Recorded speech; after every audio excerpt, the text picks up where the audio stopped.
Pangalawang araw namin dito sa Kuala Lumpur ay pumunta kami sa Petronas Twin Tower. At ito ang aming nakita. Ang layo ng nilakad namin mga kalude. Nagkandaligaw-ligaw kami at dito kami napadpat sa Petronas sa Twin Tower. Ang dami mga taong pumupunta dito at tinitingnan lang talaga nila itong tower na to. Napakaganda mga kaludi. Ang dami nagpipicture, ang dami nagbibideo at kanya-kanya ng pwesto.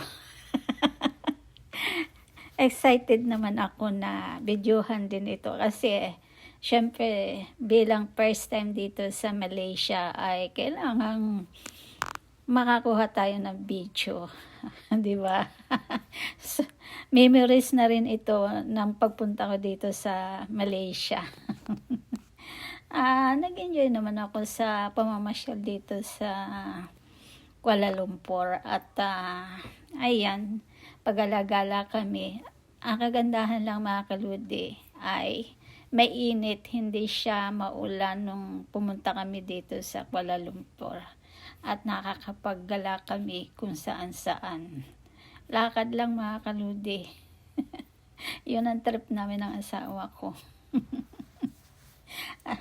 Para na ma-enjoy yung aming pag-i-stay dito sa Kuala Lumpur.